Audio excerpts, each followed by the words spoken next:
How's it going, guys? It's Eclipse here, and welcome to today's video where we will look at this brand new Halloween mash mode, the secret game mode that has come out as with this most recent update. Obviously, we'll be checking out the different kinds of tanks and their awakened mode.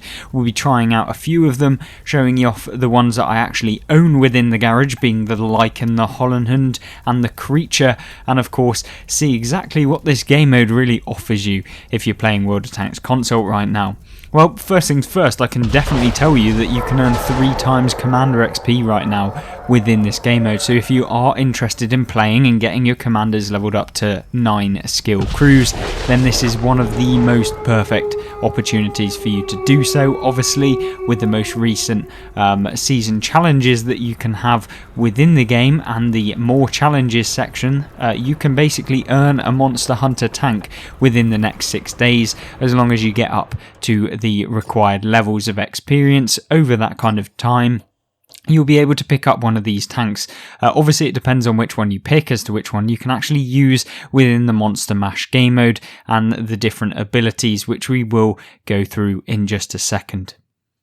So here we are on the webpage for the Monster Hunter game mode, and this brand new game mode we're coming back into the game. Obviously, you'll be able to jump into all of the various different tanks within the game. So if you are interested in picking your hands up some of these tanks within the game, then you will be able to, other than the Fangula AE Phase 1 and the Dread Dozer M48A2 Round Panzer, as they're no longer available to purchase or earn.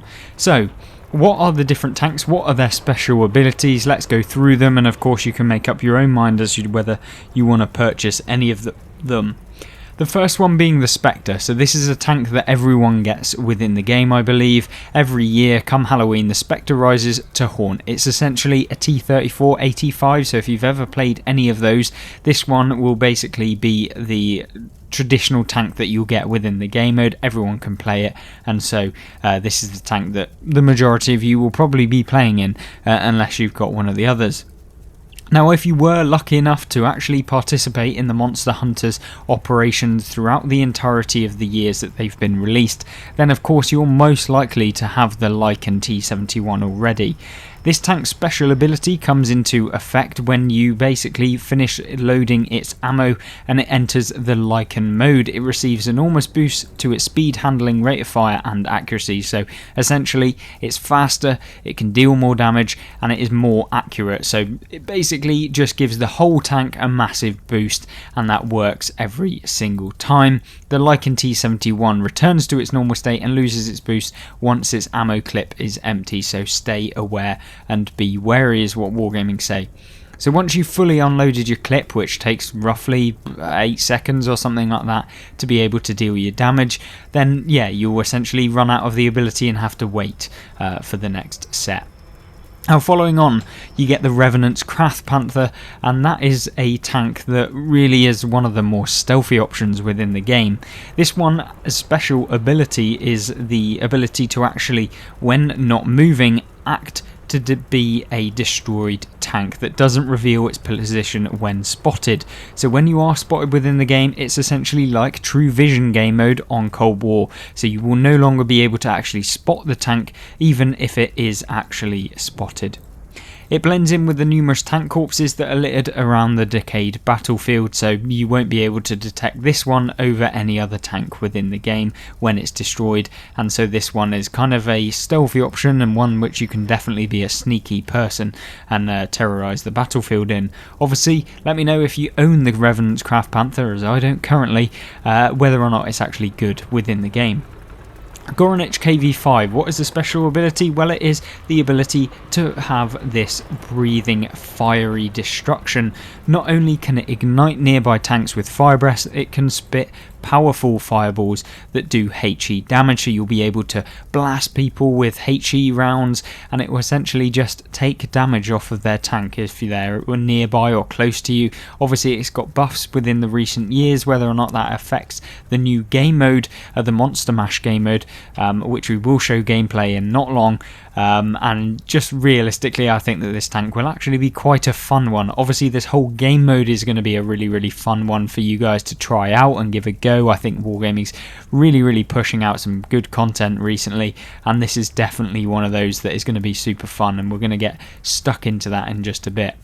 The Kaiju OI has been activated, and so you will get the true Mega Monster form. The Kaiju OI shoots lightning fast electrical bolts and releases a fiery atomic breath that causes heavy damage to tanks foolish enough to get close to it. So much like the Gornich KV5, you're going to have that fire breath ability to be able to deal damage to people, and you're able to fire those electric bolts, which is going to be really nice.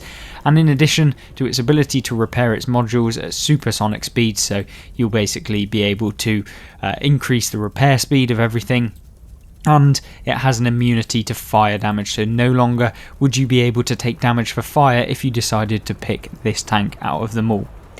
The Dragon Type 62 released in 2017, this is a Chinese tier 7 light tank, and this one has a unique ability to teleport. Yes, teleport in World of Tanks around the map using spirit portals. Whether it uses them to escape pursuit or surprise enemy, the portals are only open to the dragon, so you will be only able to use those within this tank, and so it becomes a pretty novel scenario, and I suppose some of the better players within the game will be able to really take advantage of this to be able to just move into really fantastic positions and surprise opponents, and that is where this tank will probably come in very nicely. Now, one of my favourite German light tanks within the game is of course the Hollenhund, and that is in the standard game mode. With the awakened mode in the Monster Mash game mode, you'll be able to have a bit of health that basically has increases to its speed, aim speed and handling, all increase dramatically as it takes damage. So as you become lower hit points, and trust me, this gets 2,200 hit points with the Hollenhund, you'll be able to get faster and faster, so it becomes harder to hit, and so you'll be more mobile and you'll be able to out traverse a lot of your opponents as you lose hit points. So maybe it's a tactic to lose health early on in the game to be able to just run rings around your opponents and be a little bit of a predator.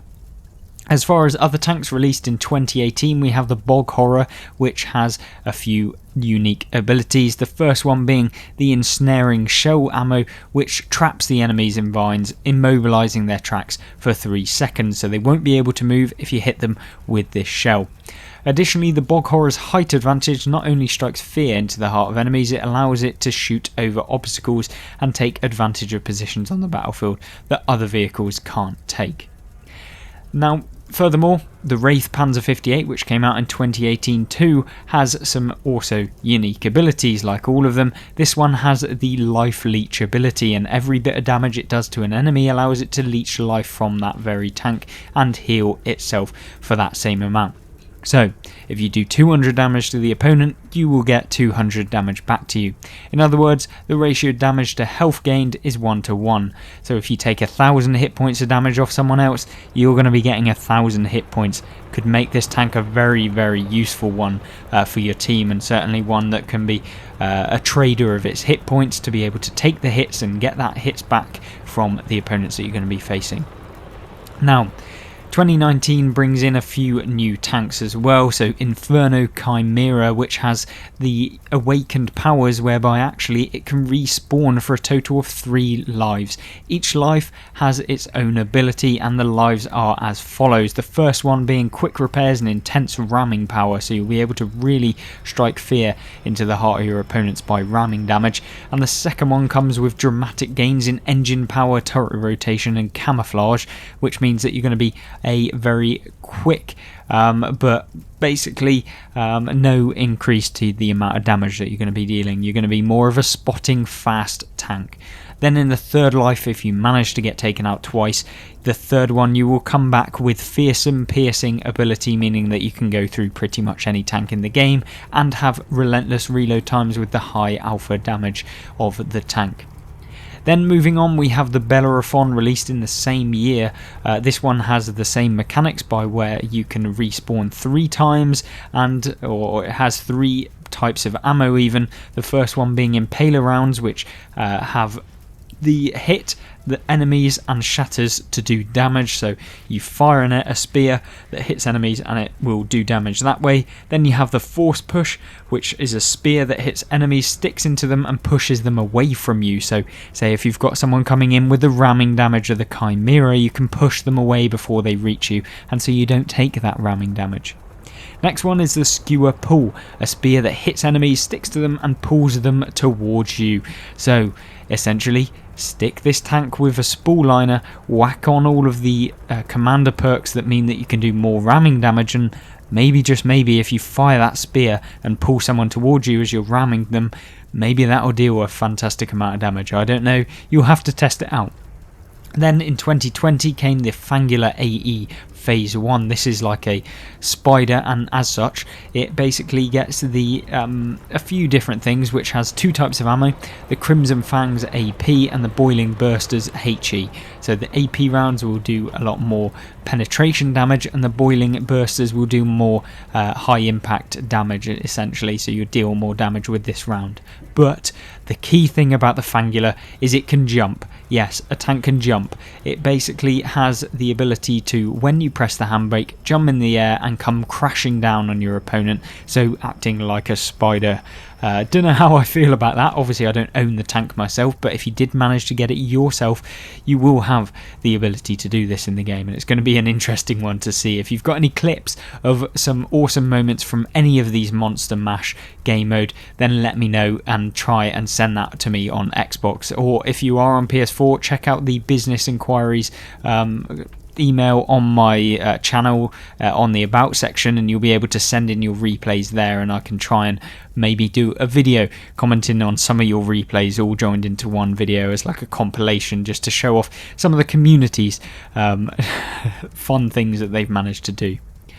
Moving on with this video, however, the Dread Dozer M48A2 Ram Panzer. So if you do have the Ram Panzer, this one is playable but no longer available to purchase or earn. And the German medium tank basically has a blade, as you can see on screen, this giant blade, and yes, you can use it. It does ramming damage against opponents and sends them flying through the air. So if you manage to connect a ram with this thing, you're going to be sending them up into the air, and hopefully we'll be able to showcase that in some gameplay in a little bit. In other words, you can also firing the Dread Dozer's unique Toxic Spikes or Muck Bomb HE ammo. And then finally we have this new season's tank, the Creature, the tier 7 German tank destroyer, which has that unique lightning ability where it can rain down lightning onto the opponents on the map where you call it down. All you have to do is aim the Creature's gun at a location on the map and press right on the D-pad to watch the storm wreak havoc. Hopefully you did enjoy this part of the video. We'll get into some gameplay, show off what the tanks are, and if you have any of these or you're thinking about getting some of them, then let me know in the comment section down below, and let me know which is your favourite, which has the best ability, and which one you would pick out of them all. Let's get into that gameplay now and we'll catch you there.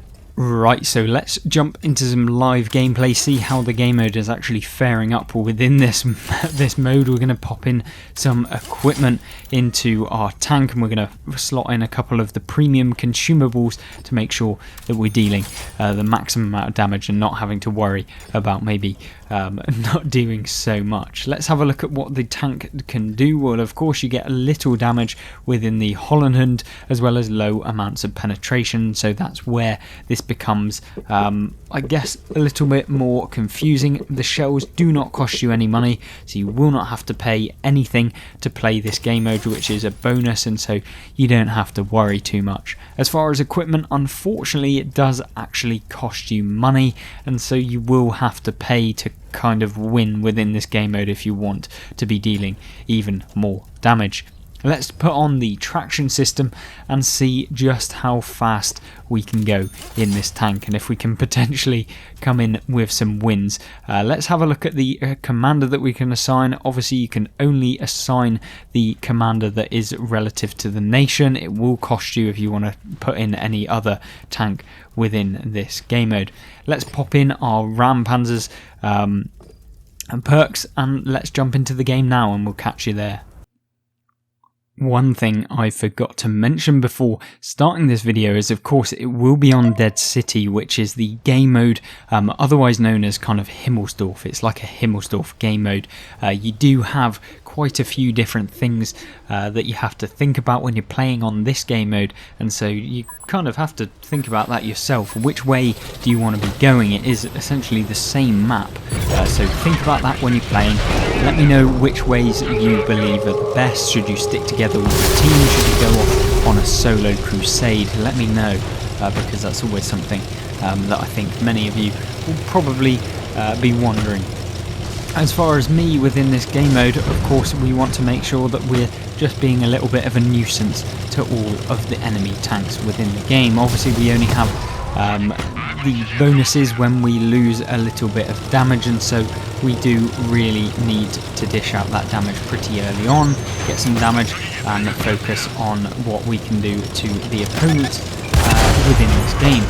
Now the Spectre here, being the new tank, or that tank that we probably can actually just mess about with, it's really pretty easy for us.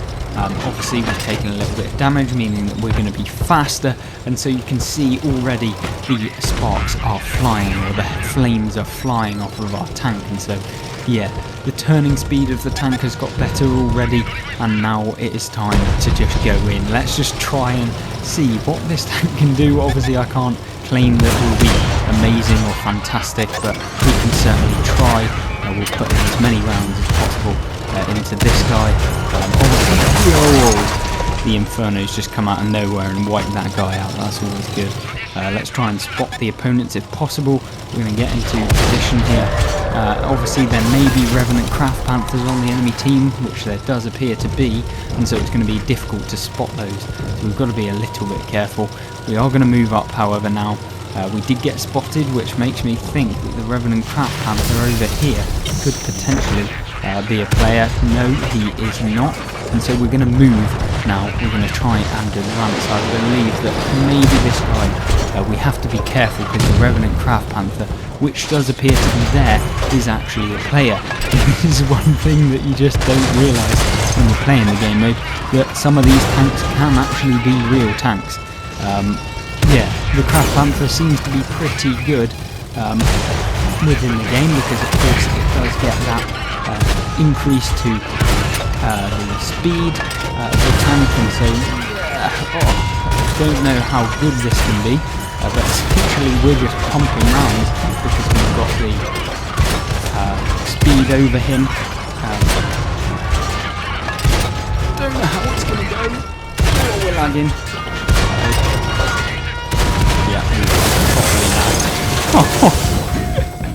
Well, that didn't go out too well, to be honest with you, but you know, I guess in the end of the day the lag really did come out of nowhere and mess me about. Anyway, the Lycan, what's he doing? Oh, he's deciding he's going to try and flip. We've got the creature over here who's doing creature things. I think we'll jump into some more gameplay and see what we can do in something else other than the Holland. And obviously you saw that just there that you can increase the reload speed of that tank to just an insane amount depending on how many hit points you have left within the vehicle, but it is very dependent on how many hit points you have, and of course you can do small amounts of damage if you don't manage to pen, so it's a little bit problematic, I'd say. Let's whack in some consumables into this tank, and hopefully that'll be decent enough, and hopefully we didn't just pay for that in gold, because that would be very painful. Nope, we apparently didn't, and let's jump into the next gameplay here with the creature, because I think that'll be interesting to see just how well we can face off against some opponents with this cannon. I want to see how this new electric mode that you can get within this tank really fares out, and we'll jump into the gameplay straight away as soon as we can. May I just say, with this new game mode, I am absolutely, I love this. It's such a novel kind of thing that Wargaming have introduced. It obviously must have taken a little bit of dev time, but I definitely think it was worth it. It's something new, it's something to keep the game a little bit fresh, certainly for more of the veteran players who have been playing this game for a long time and just want to play something new. It is very, very interesting. Whether or not you agree, obviously you'll have to let me know in the comment section down below. It's not everyone's cup of tea, and I can appreciate that within World of Tanks, but I do think that you are going to be getting some new kind of content very regularly on World of Tanks console, and I guess that's where some people really do enjoy the game, and that's where I've been enjoying it recently comparatively to what it was before. There were certainly some problems with the development, and I felt like it got a little bit stagnant, but it's really been progressing quite nicely, and I guess that's where I think I've really started to enjoy the game a hell of a lot more than I did previously. Obviously we can deal a lot of damage with this tank compared to some of the other ones. However, you do have that ridiculously long reload, and so yeah, it becomes a little bit of a problem when you're trying to face off against some of these really fast firing tanks like the Spectre and stuff like that. Good thing with this one though is of course that you can bring in some lightning storms that can just dirt people. Obviously you just saw up there that you can send in the lightning. Whether or not that's very effective, it didn't appear to be very effective, but I guess we'll just have to wait and see and try and bring in an actual lightning storm that was decent in the end. But yeah, we're just waiting now to try and get around off. Obviously being Amarax makes the gameplay a little bit more tedious than before, so yeah, at least we won't be Amarax for very much longer, and we can pump out that damage a little bit quicker, hopefully for you guys. Obviously, if you're interested in bringing in some of your own content, then let me know in the comment section down below, and you can let me know some more of your videos. If you do have Xbox, then you can send them over to me, and I will try and my best to really push out that content. Obviously today is just showcasing what these tanks can do within the game, as opposed to, you know, having necessarily the most high damage games, I guess. Unfortunately for us, we just are lagging within this kind of couple of games that we've been playing, so it's making it a little bit more annoying to play, but you know, we can't complain too much. Other than that, I think we've showcased all of the new monster tanks. Obviously we can play in things like the Lycan, but I think we'll save that for another video and try and showcase some really good gameplay as opposed to just me getting lag. But there we go. Hopefully you did enjoy the video. If you did, please check out some of the other videos on the channel. We'll have some on screen showcasing the new season tanks that you can pick up with this new season. Obviously all of the ones that are on the season pass have been reviewed in the last couple of days, looking at the NM116, the Object 752, the Rover, and we will be looking at the T26E5 and the Ram 2 very shortly. So hopefully you've enjoyed. If you have, leave a like and subscribe if you aren't already, and I hope to see you in one of those videos real soon. Goodbye.